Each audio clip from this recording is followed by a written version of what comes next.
Yang pertama, saya ucapkan terima kasih yang sedalam-dalamnya atas kesempatan Bapak Ibu meluangkan waktu yang mungkin Bapak Ibu sangat sibuk, namun dengan kesediaannya menghadiri kegiatan ini, saya ucapkan terima kasih yang sedalam-dalamnya. Semoga kebersamaan kita pada hari ini mendatangkan manfaat bagi kita semua selaku pengajar, pendidik, guru yang setiap hari kita mendampingi anak-anak untuk melaksanakan pembelajaran. Baik Bapak Ibu, kegiatan ini adalah kegiatan aksi nyata atau tugas nyata yang harus dilaksanakan oleh seorang yang mengikuti pendidikan guru penggerak. Jadi ini adalah tugas yang harus dilaksanakan. Jadi kami berbagi menyebarkan pemahaman atau di sini diseminasi penyebaran pemahaman budaya positif. Di mana budaya positif ini tentu budaya positif yang diharapkan berkembang di sekolah. Bapak Ibu, tujuan dari kegiatan ini adalah untuk menyebarkan pemahaman konsep inti budaya positif di sekolah, sehingga budaya positif bisa tertanam dan yang tidak kalah penting adalah terlaksanakan dalam berbagai bentuk praktik baik di sekolah. Jadi itu yang kita harapkan dari kegiatan ini. Kemudian konsep inti dari budaya positif itu sendiri, yang pertama adalah perubahan paradigma belajar. Kemudian yang kedua adalah disiplin positif. Kemudian di sini ada motivasi perilaku. Yang keempat ada kebutuhan dasar manusia. Kemudian yang kelima keyakinan kelas. Kemudian ada posisi kontrol guru. Dan yang terakhir adalah segitiga restitusi. Kita nanti akan bahas ini satu persatu, mungkin sesuai dengan apa yang bisa saya sampaikan, apa yang saya pelajari dan sudah saya bahas dengan teman-teman yang lain di kegiatan pendidikan. Dalam pelaksanaan, apabila nanti Bapak Ibu guru ada hal-hal yang ingin ditanyakan atau digali, dipersilakan. Cuma tetap di sini kita sama-sama belajar, jadi mungkin ada hal-hal yang mungkin tidak terpuaskan nanti dengan jawaban, mohon dimaklumi. Selanjutnya yang materi pertama di sini paradigma belajar, perubahan paradigma belajar. Di sini pembelajaran dengan paradigma baru merupakan pembelajaran yang dirancang berdasarkan prinsip pembelajaran berdiferensiasi. Mungkin Bapak Ibu sudah sering mendengar istilah ini, sehingga para peserta didik dapat belajar sesuai kebutuhannya berdasarkan tahap perkembangan untuk mewujudkan profil pelajar Pancasila. Di sini kita bisa lihat profil pelajar Pancasila yang diharapkan nantinya dari siswa yang terwujud. Yang pertama, beriman, bertakwa kepada Tuhan Yang Maha Esa dan berakhlak mulia. Kemudian berkebinekaan global. Kemudian bergotong royong, kreatif, bernalar kritis, serta mandiri. Jadi ada 6 profil yang diharapkan sebagai profil pelajar Pancasila. Selanjutnya dari paradigma perubahan belajar ini juga diharapkan nanti di kelas guru bisa menyesuaikan. Jadi kalau ada pertanyaan pembelajaran berdiferensiasi itu seperti apa, jadi bisa digambarkan secara singkat. Mungkin guru merancang dan melaksanakan pembelajaran dengan menggunakan prinsip memfasilitasi berbagai keberagaman siswa. Jadi keberagaman siswa di sini keberagaman mungkin dari kesiapan belajar. Jadi kesiapan belajar di sini anak-anak sebelum pembelajaran mereka kan sudah punya pengetahuan awal. Nah di sini tentu anak-anak beragam kemampuannya ya. Ada mungkin yang kemampuannya sudah bagus, ada yang belum, ada yang menengah kemampuannya. Di sini termasuk keberagaman anak-anak dalam kesiapan belajar. Kemudian juga keberagaman dalam minat belajar.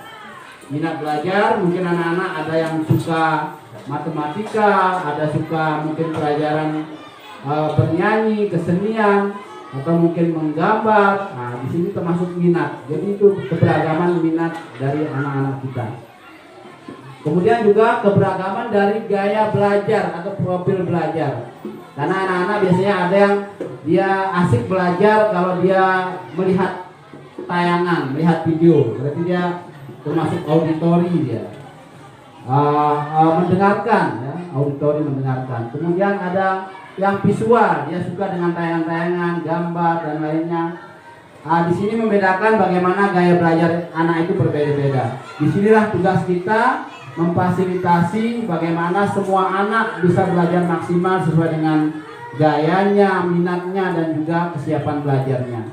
Jadi dalam pembelajaran berdiferensiasi ini kita bukan mungkin banyak yang membayangkan sangat sulit karena harus menyiapkan beragam, melayani sekian banyak siswa. Mungkin tidak seperti itu. Mungkin nanti Bapak Ibu bisa pelajari lebih lanjut bagaimana pembelajaran berdiferensiasi. Jadi saya gambarkan misalnya anak-anak kita lagi mempelajari bilangan misalnya. Nah, anak yang kemampuan rendah nanti kita bisa kasih bentuk bilangan yang lebih sederhana. Nanti anak yang kemampuan sedang kita tingkatkan kesulitannya. Anak yang kemampuan tinggi bisa kita kasih bentuk bilangan yang mungkin lebih kompleks bentuknya. Jadi sama semua mempelajari mengenai bilangan, cuma tingkat kesulitannya berbeda-beda. Nanti dari materi itu evaluasinya juga akan berbeda. Jadi kita kelompokkan mungkin anak yang kelasnya masih tahap belum mahir, kemudian sedang, kemudian tahap mahir, bisa kita kelompokkan. Nanti dari sana kita bisa mendiferensiasikan pembelajarannya, evaluasinya, jadi seperti itu. Jadi karena kenapa? Kalau anak yang tidak mahir kita kelompokkan misalnya dengan yang mahir, nanti belum tentu mereka bisa mengikuti. Jadi guru diharapkan bisa memperhatikan dan memfasilitasi berbagai kebutuhan anak tersebut. Itu dari segi gaya belajar, kemampuan, dan juga minatnya. Selanjutnya kita ke disiplin positif. Jadi disiplin positif ini maksudnya adalah cara penerapan disiplin yang mengajarkan anak bertanggung jawab dan menumbuhkan, di sini kata kuncinya, kesadaran diri berdasarkan nilai-nilai kebajikan. Jadi nilai-nilai kebajikan universal, nilai-nilai kebajikan yang sudah disepakati semua orang, seperti kejujuran. Nah, itu tidak memandang ras, agama, suku, kejujuran dimanapun sama. Jadi begitu. Menghargai orang lain, nah itu juga nilai-nilai kebajikan universal, dimanapun itu diperlukan. Selanjutnya, disiplin positif ini dapat membuat murid memahami dan menyadari berdasarkan motivasi internal. Jadi motivasi dari dalam diri mereka, bukan karena pujian atau bukan karena hukuman.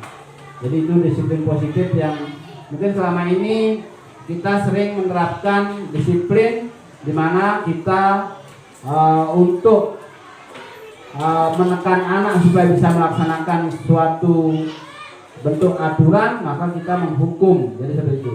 Nah, itu mungkin bukan bentuk disiplin positif yang seperti itu.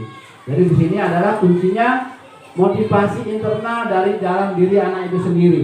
Ini mungkin yang sangat sulit terbentuk, tapi jika ini terbentuk maka hasilnya akan sangat luar biasa. Karena anak-anak akan melaksanakan sesuatu dengan apa? Keinginan diri untuk menjadi lebih baik tanpa perintah gitu. Kemudian lebih mengarahkan kepada disiplin diri yang dapat mengontrol diri dalam melakukan suatu tindakan. Jadi itu disiplin positif yang dimaksud. Jadi kuncinya di motivasi intrinsik, motivasi dari dalam diri anak. Ini yang sangat sulit kita. Saya sendiri merasakan, mungkin Bapak Ibu guru juga merasakan bagaimana membentuk kesadaran anak-anak. Mungkin hari ini kita larang buang sampah, mereka tidak membuang sampah, tapi besoknya mereka buang sampah sembarangan lagi. berarti itu masih belum termotivasi dari dalam dirinya. Ini yang perlu kita bentuk sehingga mereka akan timbul motivasi dari dalam dirinya. Itu yang motivasi yang paling kuat. Silakan Bapak Ibu, mungkin jika ada yang ingin ditanyakan atau kita bertukar pikiran langsung, silahkan nih. Nanti kita sambil berbagi pengalaman juga silahkan. Jelas kita di sekolah itu pasti banyak hal yang sering kita tangani. Mungkin itu kita bisa bagi di sini, bisa kita saling sharing bagaimana memecahkannya. Silahkan. Selanjutnya, di sini mungkin yang menarik juga kita pelajari motivasi perilaku manusia.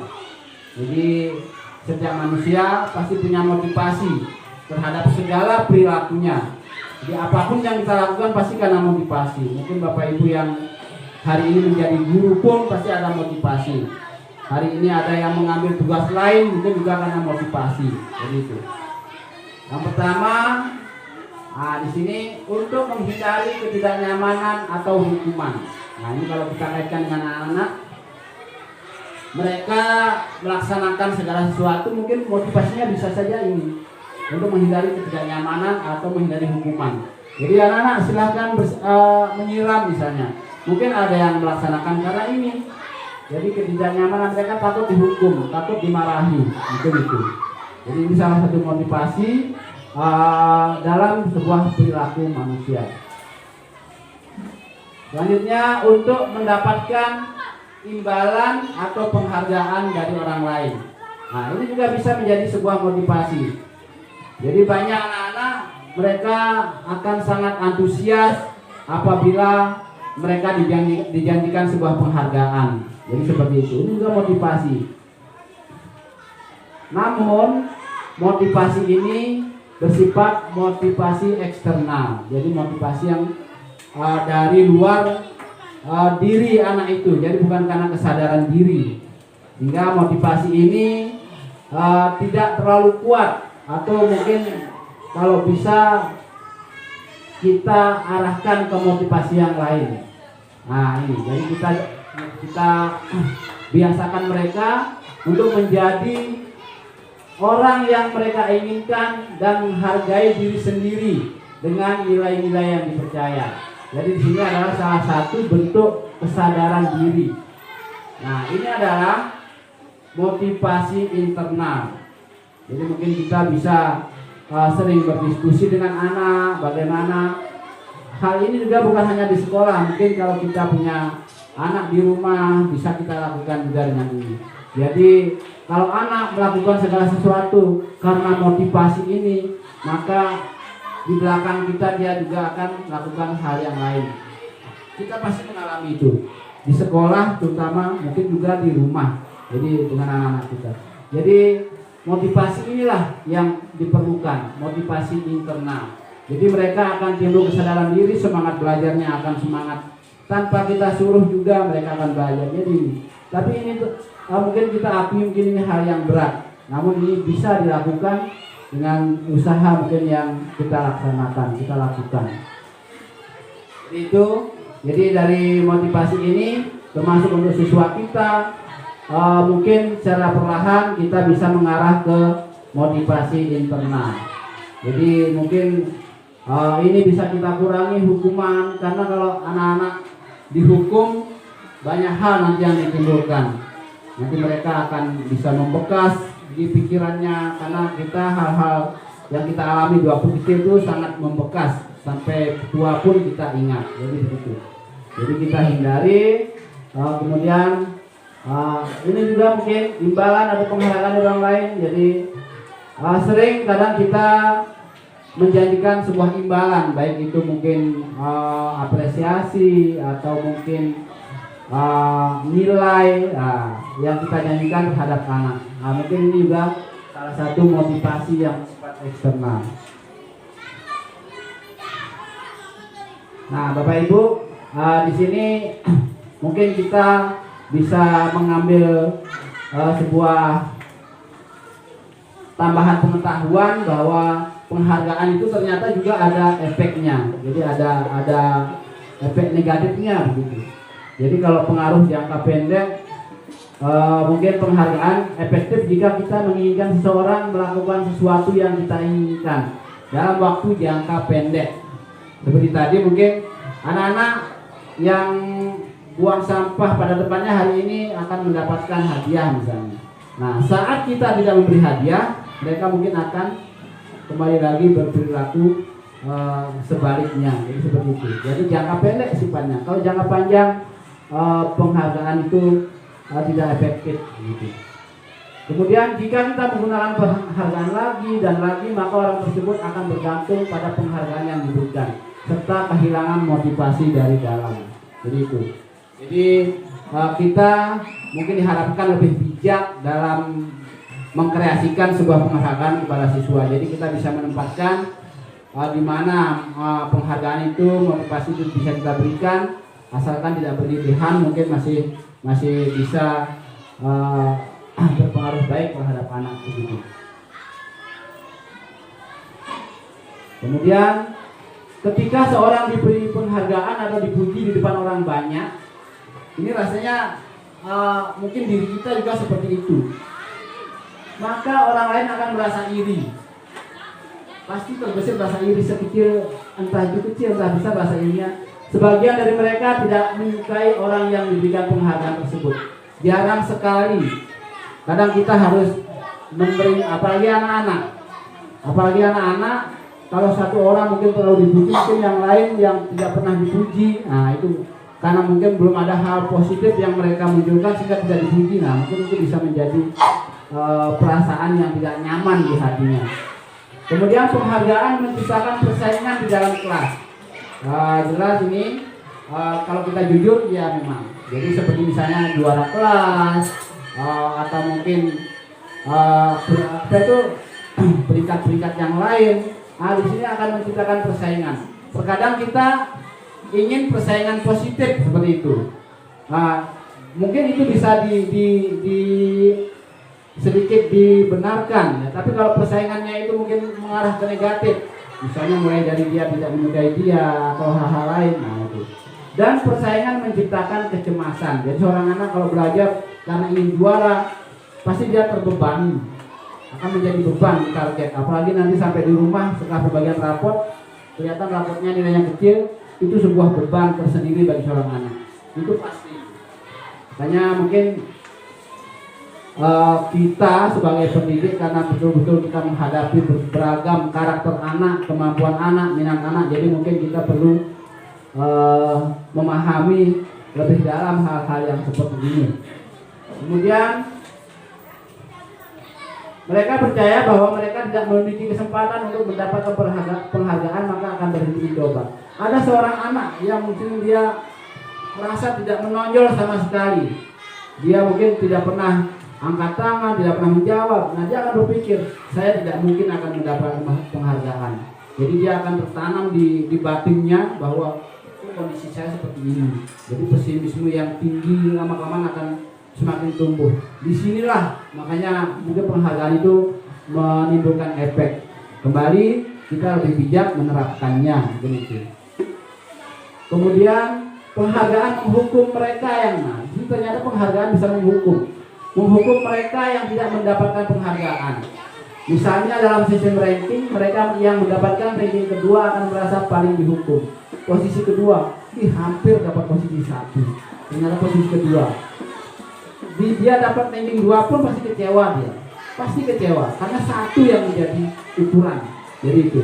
Apalagi anak yang sudah tidak mungkin dapat ranking. Mereka akan pasrah. Saya nggak mungkin akan didapat itu. Apakah kita ingin menanamkan karakter seperti itu ke anak-anak kita? Mungkin kan tidak. Jadi mungkin itu baik tadi, mungkin kita lebih bijak dalam menerapkannya. Jadi kita bisa mengkreasi penghargaan ke anak itu sifatnya apa, bentuknya apa. Mungkin itu yang kita perlukan. Kemudian yang selanjutnya, Bapak Ibu, kebutuhan dasar manusia. Jadi kebutuhan dasar manusia di sini ada 5. Yang pertama, bertahan hidup.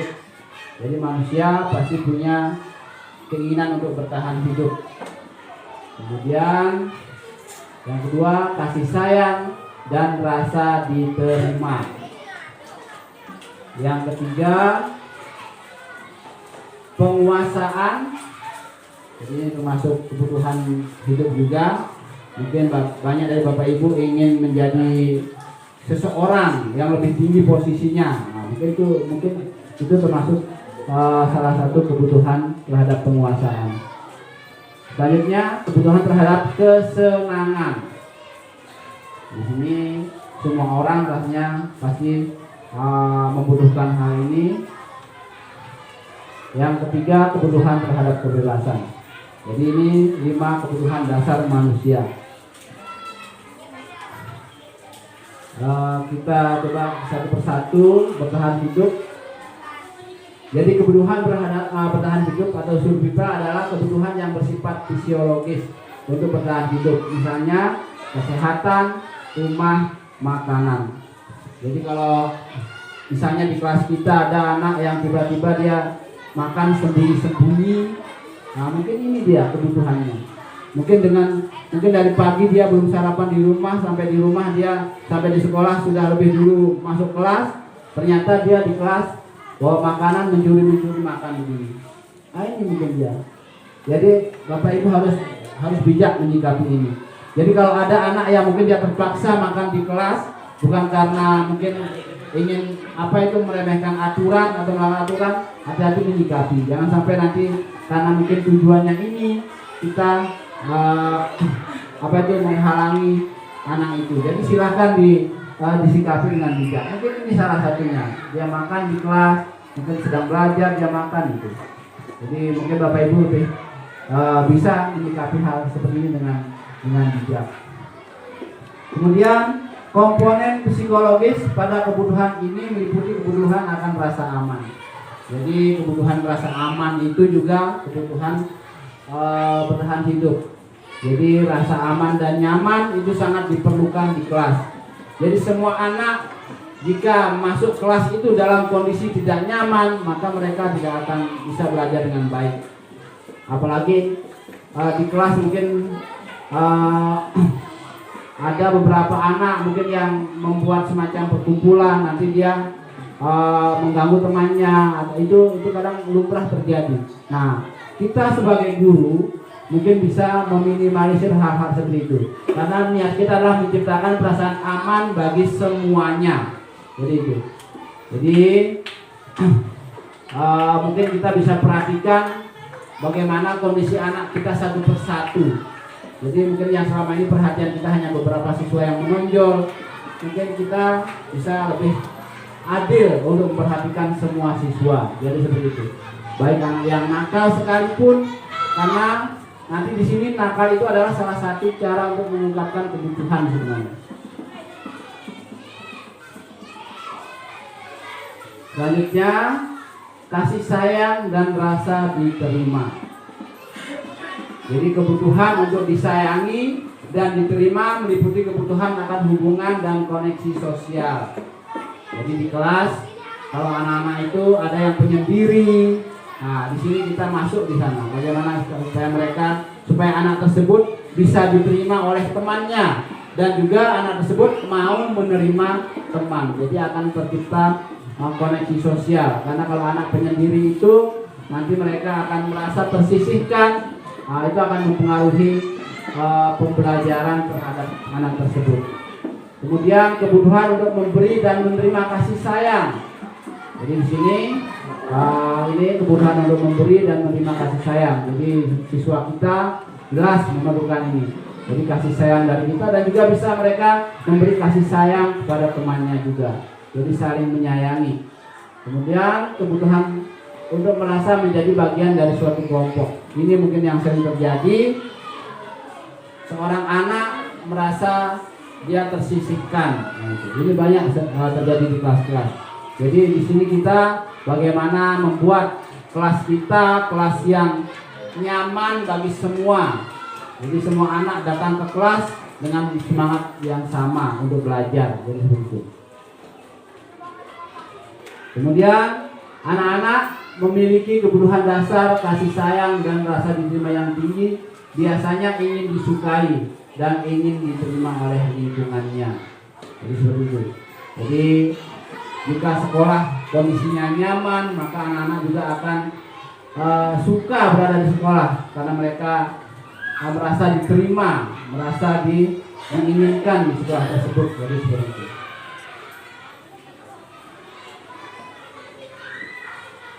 Kemudian di sini ada penguasaan kebutuhan pengakuan atas kemampuan. Jadi kebutuhan ini berhubungan dengan kekuatan untuk mencapai sesuatu, menjadi kompeten atau memiliki kemampuan, kemudian menjadi terampil, diakui atas prestasi dan keterampilan kita, didengarkan, memiliki rasa harga diri. Kebutuhan ini meliputi keinginan untuk dianggap berharga, bisa membuat perbedaan, bisa membuat pencapaian, kompeten, diakui dan dihormati. Jadi di sini kemampuan atas penguasaan ini, misalnya anak-anak sering